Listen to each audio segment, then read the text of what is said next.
इस स्टोरी में हम जिस सिंगर की बात कर रहे हैं उनका नाम है नूरा और ये सारा जो किस्सा है वो टेक प्लेस करता है 1997 में। अब ये जो नूरा होती हैं ये उस टाइम की एक बहुत ही अच्छी सिंगर होती हैं, बहुत ही खूबसूरत इनकी आवाज़ होती है, बहुत ही ज़्यादा सुरीली, इतनी ज़्यादा कि मुर्दे भी लिटरली इनकी आवाज़ सुन के मतलब खड़े हो जाएं। कुवैत वालों का तो यही कहना है और ये पूरा जो इंसिडेंट है ना वो कुवैत में होता है। अब नूरा जो है ना, जो सही मेन अर्निंग का सोर्स था नूरा का वो ये था कि वो शादियों में जो गाना गाती थी ना उनसे उनको ढेर सारे पैसे मिलते थे। अब कुवैत में होता ये है कि जो लोग शादियों में गाते हैं ना उनको बहुत ही ज़्यादा रिस्पेक्ट दी जाती है, क्योंकि शादियों में जो पूरा माहौल बनता है ना वो इन्हीं सिंगर्स की वजह से बनता है। अच्छे खानों की वजह से या फिर अच्छे डेकोरेशन, इन सब से नहीं बल्कि अच्छे सिंगर्स की वजह से जो शादियों का माहौल होता है ना कुवैत में वो इन्हीं से बनता है। तो इसीलिए इनकी बहुत ही ज़्यादा रिस्पेक्ट की जाती है, इनको बहुत ही अच्छे नज़र से देखा जाता है।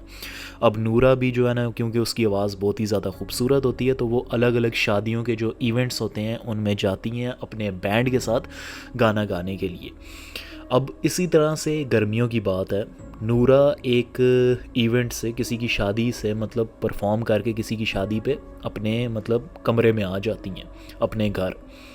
अब जब वो अपने घर आती हैं आराम सुकून से लेटती हैं तभी उनके जो लैंडलाइन होता है, ठीक है, मतलब पीटीसीएल जैसे हमारे पाकिस्तान में होता है ना, तो उनके लैंडलाइन पे एक कॉल आती है, वो उठाती हैं और सामने से ना एक बूढ़ा सा शख्स बात करता है, ठीक है, और वो ना मतलब बात करता है और वो बहुत ही क्लासिक अरेबिक बोलता है, मतलब सही पुराने वक्तों की अरेबिक ना, जो सही प्योर अरेबिक होती है। अब फॉर एग्जांपल मैं अब उर्दू बोल रहा हूँ आपके साथ, ठीक है, लेकिन अब मैं प्योर उर्दू नहीं बोल रहा, ठीक है।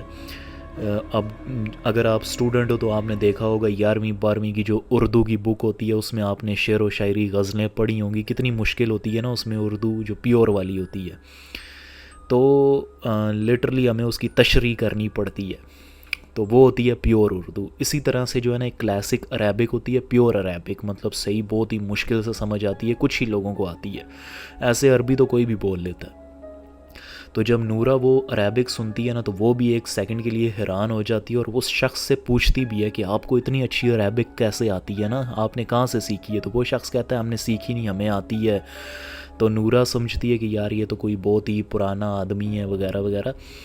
तो नूरा कहती है अच्छा क्या काम है आपको। तो वो आगे से कहता है कि मैं चाहता हूँ कि आप ना मेरी बेटी की शादी में परफॉर्म करो, नूरा को वो शख्स कहता है। अब नूरा जो है ना डेट्स चेक करती है अपनी डायरी में और वो उस दिन फ्री होती है जिस दिन वो शख्स उसे अपनी बेटी की शादी पे परफॉर्म करने के लिए बुला रहा होता है। तो नूरा कहती है चलें ठीक है, आप जो है ना चार्जेस की बात कर लेते हैं, पैसों की। तो वो जो शख्स होता है ना वो नूरा को बहुत ही अच्छे पैसे दे रहा होता है। मतलब नूरा ने आज तक जितनी भी शादियों में परफॉर्म किया होता है ना उन सभी शादियों में उसने इतना पैसा नहीं कमाया होता जितना पैसा ये शख्स देने को तैयार होता है। तो नूरा सोचती है कि भाई ये तो कोई बहुत ही अमीर शख्स है, इसीलिए नूरा जो है ना राज़ी हो जाती है। अब नूरा जो है ना बहुत ही ज़्यादा खुश हो जाती है और वो ये खुशी की खबर जो है ना अपने ग्रुप को भी मतलब सुनाती है। अब बताता चलूँ कि नूरा का ना एक बैंड होता है, something like BTS, one direction जैसे उनका ना एक बैंड है, तो उसी तरह से नूरा का भी एक बैंड होता है। और उस बैंड में जो है ना कौन कौन होते हैं मैं उनका आपको जो है ना तारफ़ करवा देता हूँ। एक होती है लैला जो कि ऊत प्ले करती है। बेसिकली समझो कि ये एक पुराने ज़माने का जो है ना गिटार है, ठीक है। उसके बाद होती है मरियम जो कि ड्रम्स वगैरह प्ले करती है। उसके बाद होती है फ़ातिमा एंड सैरा जो कि बैकअप सिंगर होती हैं। और फिर आता है असलम, ठीक है। अब ये सारे इक्विपमेंट्स को मैनेज करता है, सारे क्रू वगैरह को ये मैनेज करने का काम करता है, मतलब इनको सेट करना, जगह देखना वगैरह वगैरह ना। तो वो बूढ़ा शख्स फ़ोन पे नूरा को ये भी कहता है कि कैसे आप इस जो है ना स्पेसिफ़िक जगह पे आ जाना। अब जो एड्रेस वो देता है ना वो नूरा के मतलब घर से तो छोड़ो, सिटी से भी बहुत ही दूर होता है, मतलब सिटी से बाहर होता है और बाहर भी मतलब 20-30 किलोमीटर आगे होता है। लेकिन मज़े की बात ये थी कि नूरा को सब कुछ एडवांस में मिल जाता है, मतलब एडवांस में पेमेंट तक मिल जाती है। अगले 2-3 दिनों में एक इन्वेलप आता है, ठीक है, उसमें ढेर सारे पैसे होते हैं जो मतलब सब कुछ एडवांस में मिल जाता है ना नूरा को। तो नूरा को तो अब कोई दिक्कत ही नहीं होती। अब वो जो है ना प्रैक्टिस करना शुरू कर देती है अपने क्रू के साथ, अपने बैंड के साथ। थोड़ा वो जो है ना क्लासिकल, ट्रेडिशनल, हर तरह का जो म्यूज़िक है उसको जो है ना वो प्रैक्टिस करते हैं और फुल टॉस जो है ना वो तैयारी कर रहे होते हैं। अब फाइनली वो दिन आ जाता है जिस दिन नूरा ने और उसके बैंड ने उस शख्स की बेटी की शादी में परफॉर्म करना होता है। अब वो ना तैयारी पकड़ लेते हैं और उस स्पेसिफिक जगह पे पहुंचते हैं जहाँ पर वो शख्स उन्हें कहता है कि आप आ जाना, आगे से जो है ना मेरे आदमी गाड़ियाँ लेकर खड़े होंगे, आप उनमें बैठ के आगे का सफ़र उनके साथ कर लेना। अब नूरा जैसे ही उस जगह पे पहुंचती है वो इंतज़ार करते हैं और इतने में 2 गाड़ियाँ आती हैं, ठीक है।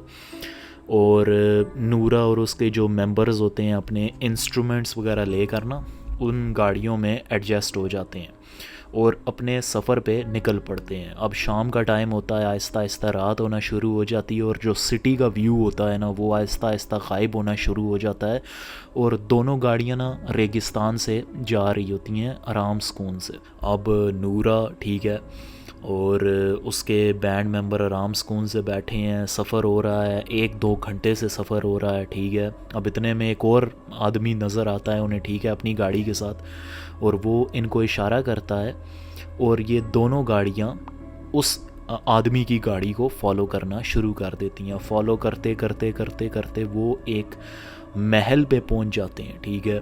अब जब नूरा उस महल को देखती है तो वो हैरान हो जाती है और वो मतलब अपने बैंड मेंबर से भी कहती है कि मुझे यकीन नहीं आ रहा कि शहर से इतना आगे रेगिस्तान के बीचों बीच इतना खूबसूरत महल होगा। अब नूरा जैसे ही उस महल के पास पहुंचती है, गाड़ियों से निकलते हैं, ठीक है, उस महल के अंदर जाने लगते हैं तो नोरा जो है ना एक मतलब को एक पीक करती है पीछे की जानिब ना उस ड्राइवर उन गाड़ियों को देखने के लिए। तो वो क्या देखती है कि भाई साहब वो गाड़ियाँ तो छू मंतर हो चुकी हैं, गायब हो चुकी हैं। अब नोरा को ये बहुत ही अजीब लगता है कि मतलब रेगिस्तान के बीचों बीच गाड़ियों का ऐसे गायब हो जाना, मतलब थोड़ा तो मतलब ऑफ है यार। तो नूरा जो है ना मतलब सोचती है कि यार ये मतलब बड़ी अजीब बात है, लेकिन वो इसके बारे में इतना भी नहीं सोचती। खैर दरवाजे पे एक औरत खड़ी होती है, वो नूरा और उसके क्रू को वेलकम करती है और उस औरत ने ना बहुत ही पुराने ज़माने के कपड़े पहने होते हैं, बहुत ही ट्रेडिशनल अटायर होता है उसका ना, मतलब ऐसा इतना ट्रेडिशनल कि अब तो वो मिलते भी नहीं ना कपड़े।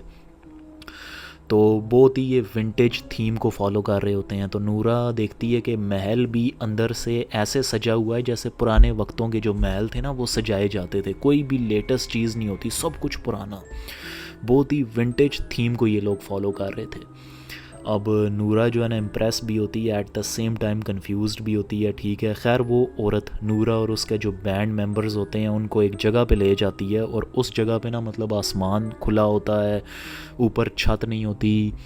और नूरा को वो कहती है कि ठीक है अभी जो दुल्हन है वो आधी रात को आएगी, आप 10:30 बजे के करीब जो है ना मतलब शुरू हो जाना परफॉर्म करना, वार्म अप करना, और इसी तरीके से जो है ना आप यहाँ पे अपने इंस्ट्रूमेंट्स वगैरह सेटअप कर सकते हो, ये वो जगह है।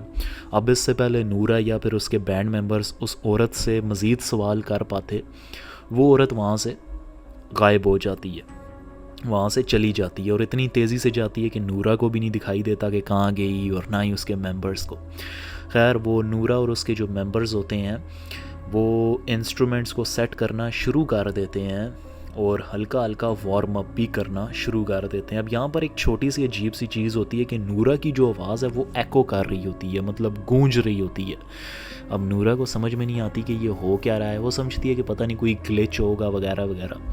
खैर जैसे जैसे वक्त गुजरता है मेहमान आना शुरू हो जाते हैं, लेकिन यहाँ पर एक और अजीब चीज़ होती है।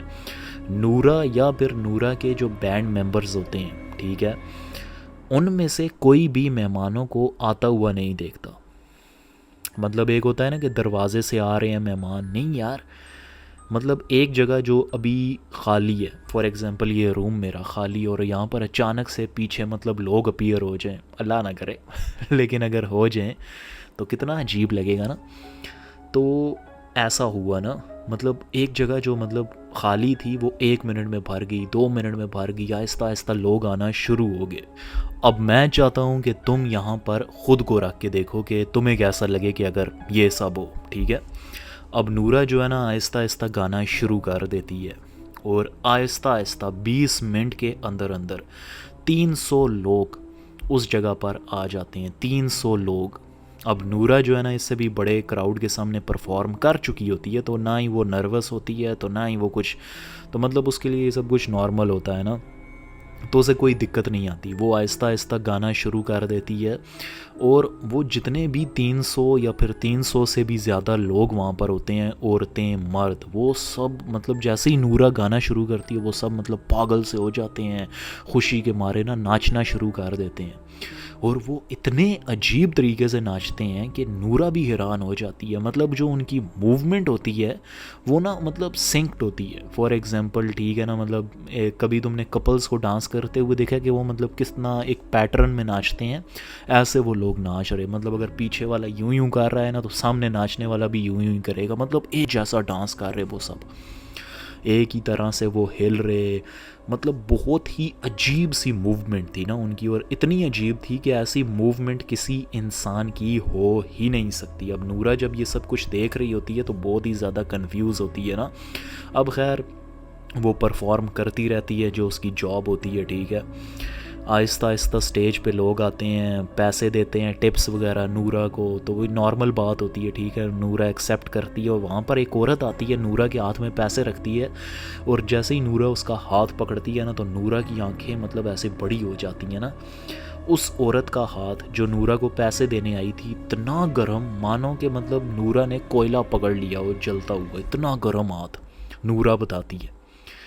अब नूरा को ये सब बहुत ही ज़्यादा अजीब लग रहा होता है ना, इनके नाचने का तरीका नॉर्मल है ना। मतलब मैं अब यहाँ पे ये सोच रहा हूँ, स्टोरी पॉज करके एक बात कहूँगा कि नूरा को यार कितना अजीब लग रहा होगा ना जब ये सब कुछ हो रहा होगा। तौबा इस्तग़फ़ार। मतलब कभी तुम्हारे साथ ऐसा हुआ है कि तुम एक सिचुएशन में फंस गए हो और तुम्हें पता है कि भाई अब मैं फंस गया हूँ, अब यहाँ से निकलना मतलब मुश्किल ही नहीं नामुमकिन है, तो नूरा का भी यही हाल होगा। खैर नूरा इतने में मतलब पीछे मुड़ के देखती है तो उसकी ना बैंड मेंबर की जो 2 लड़कियां होती हैं, ठीक है, उनके ना ऐसे मुंह खुले के खुले, हैरान, मतलब एकदम शॉक्ड फेस एक्सप्रेशंस होते हैं ना उनके। अब नूरा को यहाँ से एक और चीज़ समझ आती है कि ये जितना भी कुछ अजीब यहाँ पे हो रहा है ना, वो सिर्फ मेरे साथ ही नहीं हो रहा, वो मैं ही नहीं नोटिस कर रही बल्कि ये भी कर रहे हैं। नूरा अपनी उस मेंबर के पास जाती है और उससे सिर्फ इतना कहती है कि कोई रिएक्शन मत देना, ठीक है, बस चुपचाप परफॉर्म करती रहो, दैट्स इट। नूरा उसे यही बोलती है और नूरा जो है ना बैक आ जाती है, मतलब परफॉर्म करना शुरू कर देती है और लगातार 2 से 3 घंटे नूरा परफॉर्म करती रहती है। लेकिन वहाँ पर आए हुए मेहमान, मजाल है भाई साहब कि वो थके हों, मतलब पहले से और ज़्यादा वो तेज़ हो गए, पहले से और ज़्यादा तेज़, और पागलों की तरह वो नाचने लगे। और उनके जो डांस करने का तरीका था ना, इंसानों जैसा तो था ही नहीं। अब इतने में क्या होता है कि जहाँ पे नूरा परफॉर्म कर रही होती है और वो लोग नाच रहे होते हैं, वहाँ पे धुआं आना शुरू हो जाता है। अब नूरा को ये चीज़ थोड़ी सी नॉर्मल लगती है, मतलब शायद पटाखों की वजह से, या फिर मतलब कोई एंट्रेंस, मतलब जैसे ग्रैंड एंट्रेंस वगैरह, समझ गए हो ना, ऐसे उसे लगा कुछ होने वाला है ना। और नूरा कहती है कि अभी तक दुल्हन भी नहीं आई, शायद दुल्हन आने वाली है। तो नूरा जो है ना मतलब सही तैयार हो जाती है। लेकिन इतने में क्या होता है कि वहाँ पर जितने भी मेहमान आए होते हैं, बाय द वे ये रियल है, ठीक है, और मतलब जितनी भी हदीसें, रवायतें, पुराने किस्से मैंने पढ़े हैं ना, उनकी नॉलेज पे भी मैं यही कहूँगा कि मतलब रियल है, ठीक है। अब इतने में नूरा क्या देखती है कि वहाँ पर जो मेहमान आए हुए हैं उनके पैरों पे नूरा की नज़र जाती है, और उनके पाँव इंसानों जैसे बिल्कुल भी नहीं होते। उनके पाँव जानते हो कैसे होते हैं? बकरी के पाँव जैसे, बिल्कुल बकरियों के पाँव जैसे। तौबा इस्तग़फ़ार, ये एक शैतान भी है, अब मैं उसका नाम नहीं लेना चाहता, आधी रात का टाइम है। तो बिल्कुल हू बहू उसका ये डिस्क्रिप्शन है। तो उसके पाँव जो है ना एकदम बकरियों की तरह, उन सब के पाँव बकरियों की तरह। वहाँ पर जितने भी मेहमान आए होते हैं नाच रहे होते हैं। उनके जो नाखून होते हैं वो उनकी उंगलियों से भी ज़्यादा बड़े और तेज़, एकदम नुकीले। नूरा जब ये सब कुछ देखती है ना, उनकी हाथों की उंगलियों के नाखून बाय द वे, ठीक है, पाँव उनके बकरियों जैसे। नूरा ये सब जब देखती है ना, और एट द सेम टाइम नूरा के जो मतलब बैकग्राउंड में जो बैकअप सिंगर्स होते हैं ना, लैला और फातिमा, वो भी जब ये सब देख लेते हैं तो उनकी आवाज़ें क्रैक होना शुरू हो जाती हैं डर के मारे। नाउ इमेजिन अगर तुम ये मंज़र देख लो, तौबा इस्तग़फ़ार। वो मेहमान मतलब नूरा बताती है कि पागलों की तरह नाच रहे हैं, पागलों की तरह। अब खैर नूरा जो है ना मतलब किसी भी किस्म का रिएक्शन नहीं देती, कोई भी ऐसी हरकत नहीं करती जिनसे उन चीज़ों को नूरा या फिर उसके बैंड मेंबर पे शक हो, या फिर वो नाराज़ हो जाएं, या फिर वो नूरा के साथ कुछ बदतर करने की कोशिश करें। खैर ये सब कुछ चल ही रहा होता है कि अचानक से अंधेरा हो जाता है। एक जगह जो अभी मतलब रोशनी से घिरी हुई थी, अचानक वहाँ पर अंधेरा हो जाता है, और इतना अंधेरा कि आप अपने हाथों को भी नहीं देख सकते थे। और कोई आसपास में कोई मोमबत्ती नहीं, कुछ भी नहीं, किसी किस्म की लाइट नहीं। और मज़े की बात है कि चाँद की रोशनी भी उस रात को बहुत ही ज़्यादा हल्की थी, और ये 3 बजे का टाइम होता है। अब नूरा जब ये सब कुछ देखती है तो वो फटाफट से चीखती है यल्ला यल्ला, जिसका मतलब है कि भागो भागो। नूरा और उसके जो बैंड मेंबर्स होते हैं वो वहाँ से भागना शुरू कर देते हैं अपने इंस्ट्रूमेंट्स को छोड़ के। नूरा की तो चप्पल भी एक कारपेट में फंस जाते हैं, तो वो उनको भी उतार के भागना शुरू कर देती है। और वो इतना बड़ा महल होता है कि मतलब ख़त्म ही नहीं होता ना, लेकिन वो भागते हैं और कैसे भी करके उस महल से बाहर आते हैं और रेगिस्तान में आ जाते हैं। अब वही रेगिस्तान जो उन्हें पहले बहुत ही ज़्यादा सुनसान लग रहा था, अभी बाहर निकल के ना उन्हें एकदम अच्छा फ़ील हो रहा था, आज़ादी जैसा फ़ील हो रहा था। और मज़े की बात है कि उन्हें वो ड्राइवर भी दिखाई दे गए थे जो नूरा को और उसके बैंड मेंबर्स को यहाँ पर लेकर आए थे। नूरा उसके बैंड मेंबर्स फटाफट उस गाड़ी में बैठते हैं और वहाँ से 9-2-11 हो जाते हैं। और जैसे ही वो शहर पहुंचते हैं तब तक सूरज भी निकल आता है। वो सुख का सांस लेते हैं और कोई भी आपस में डिस्कस नहीं करता कि उन्होंने क्या देखा, उनके साथ क्या हुआ, कुछ नहीं। बस उनके चेहरे ऐसे होते हैं जैसे उन्होंने मौत को अपने करीब से देखा हो। अगले ही दिन नूरा पुलिस स्टेशन जाती है इस सभी चीज़ों की कंप्लेन करने के लिए। नूरा के साथ एक पुलिस ऑफिसर उस जगह पर भी जाता है जहाँ पे वो मेंशन होती है। लेकिन जैसे ही नूरा उस पुलिस वाले के साथ उस जगह पे जाती है, वहाँ पर कुछ भी नहीं होता, नामो निशान ही नहीं। गाड़ी के टायरों के निशान होते हैं फ्रॉम प्रीवियस नाइट, लेकिन वहाँ पर किसी किस्म की कोई हवेली, कोई महल, कुछ भी नहीं होता। अब कुछ नहीं होता तो नूरा किस चीज़ की रिपोर्ट करेगी? वो खामोशी से आ जाती है घर वापस। उस इंसान को भी कांटेक्ट करने की कोशिश करती है जिसने पैसे भेजे थे, जिसकी बेटी की शादी थी, लेकिन कोई जवाब नहीं सामने से। और तो और वो इस इन्वेलप को भी चेक करती है कि ये पैसे कहाँ से आए हैं, किस जगह से, कोई ट्रेस नहीं है। ऐसे जैसे ये सब कुछ कभी नूरा के साथ हुआ ही ना हो। लेकिन डीप डाउन नूरा जानती थी कि जो उसके साथ हुआ वो दिमागी थकावट या कुछ भी नहीं था, वो एकदम रियल था, रियल से भी ज़्यादा रियल था। खैर इस इंसिडेंट के बाद नूरा इतना ज़्यादा डर जाती है कि उसने आइंदा के बाद किसी भी शादी में परफॉर्म नहीं किया। शादी तो दूर की बात है, उसने कभी परफॉर्म ही नहीं किया, गाना गाना ही छोड़ दिया। तो खैर यार यही थी आज की रियल हॉरर स्टोरी। उम्मीद करता हूँ तुम्हें बहुत ही ज़्यादा अच्छी लगी होगी। अगर लगी है तो मेरी इस वीडियो को याद से लाइक कर देना। बाकी मेरी तरफ से तुम्हें रमज़ान मुबारक। और क्या तुम रोज़े रख रहे हो, हाँ या ना, कमेंट सेक्शन में ज़रूर बताना। और ये मेरा इंस्टाग्राम अकाउंट है, अगर तुम्हारे पास कोई हॉरर स्टोरी है या फिर मुझसे बात भी करना चाहते हो तो एकदम इजी हो के मैसेज करो and definitely expect a response from me. इंशाल्लाह ताला मैं ज़रूर पूरी कोशिश करूँगा आपको जवाब देने की, इंशाल्लाह ताला। बाकी अपना ध्यान रखना, दुआओं में याद रखना, और कमेंट सेक्शन में ज़रूर कुछ ना कुछ लिख के जाना। मैं आप सबके कमेंट्स पढ़ता हूँ, मुझे बहुत ही ज़्यादा अच्छा लगता है। वीडियो अगेन याद से लाइक कर देना, और अगर इस चैनल पे नए थे तो इसको सब्सक्राइब कर देना। मैं इंशाल्लाह ताला इस रमज़ान हर सहरी के टाइम पे तुम्हारे लिए एक नई हॉरर स्टोरी लाऊंगा इंशाल्लाह ताला। जज़ाकल्लाह।